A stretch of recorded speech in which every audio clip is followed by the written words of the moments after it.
충북교원단체 총연합회와 충북자유민주시민연합 등 13개 보수교육 사회단체는 6.15 도교구청에서 공동 기자회견을 열고 아이를 볼모라는 학비노조의 반복되는 총파업 예고를 더 이상 지켜볼 수 없다며 학교를 필수 공익 사업장으로 지정해 파업 시 대체 인력을 둘 수 있도록 하는 노동조합법 개정에 국회 등 지역 정치권이 나서달라고 촉구했습니다. 상습적인 교내투쟁 학부모는 반대한다. 반대한다. 반대한다. 반대한다. 학생 볼모 연례파업 더 이상 방치 말라. 방치 말라. 방치 말라. 방치 말라. 학교 필수 공익사업장 즉시 지정하라. 지정하라. 지정하라. 지정하라. 이는 학비노조가 지난 2일 기자회견을 통해 정규직과의 차별 철폐를 주장하며 오는 31일 총파업을 예고한 데 대한 대응 차원에서 이루어졌습니다. 충북교총은 지난해 교총이 학부모이기도 한 전국 유초, 중고, 교원 2,387명을 대상으로 설문조사를 실시한 결과 응답자의 86.2%가 학교를 필수 공익 사업장으로 지정해 파업 시 대체 인력을 투입하는 데 찬성했고 가장 큰 이유로 학생의 학습권 침해를 최소화하기 위해서라고 답했다고 전했습니다. 매년 반복되고 있는 학교 비정규직 노조의 파업과 관련하여 다음과 같은 의견을 밝히고자 합니다. 국회와 정부는 더 이상 학교를 파업 투쟁의 장으로 만들고 학생, 학부모, 교원의 혼란과 피해를 방치해서는 안 됩니다. 교육계는 정쟁에 몰두하는 국회가 아니라 교육을 생각하는 민생국회가 되어주길 바랍니다.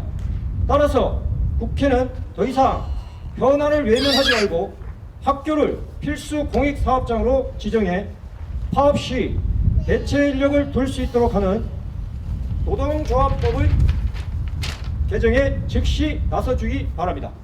현재 학교에는 50개 직종 이상의 교육 공무직이 있으며 조리종사원과 돌봄 전담사를 비롯한 학비연대의 반복되는 파업으로 학교가 교육의 장이 아닌 노동쟁의의 장으로 변질되고 있습니다.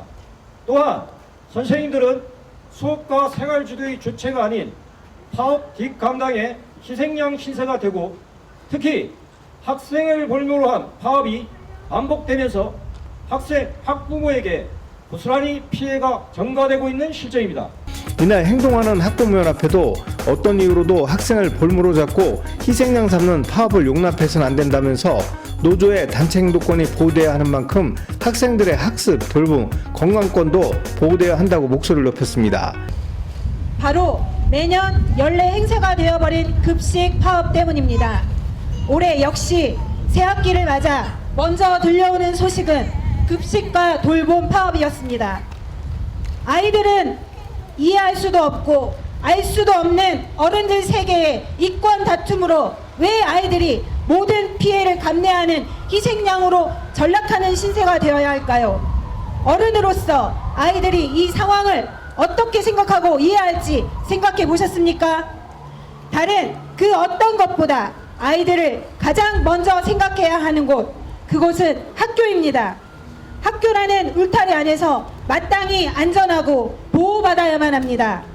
파업을 하시는 분들이야말로 학교 안에서 누구보다 아이들을 위해 먹이고 돌보시는 부모의 마음으로 일하시는 분들이실 텐데 아이들을 볼모로 이런 행위를 하신다는 것이 결코 이해되지 않습니다. 학교는 그 어떤 이유로도 결코 투쟁을 위한 장소가 되어서는 안 됩니다. 그럼에도 불구하고 매년 몇 차례의 파업으로 인해 임시 방편으로 아이들이 빵으로 끼니를 해결하고 있습니다. 이러한 불편한 상황을 지켜보야만 하는 부모의 심정은 그야말로 참담합니다. 이들은 이날 기자회견 후 충북도교육청 교육국장 면담을 실시했습니다. 이와 관련 이상덕 충북학비노조연대 사무처장은 열악한 학교 비정규직 노동자의 처우 개선에 정부가 나서야 함에도 정쟁화되는 것 같아 안타깝다고 밝혔습니다. 충북메이커스TV 경철수입니다.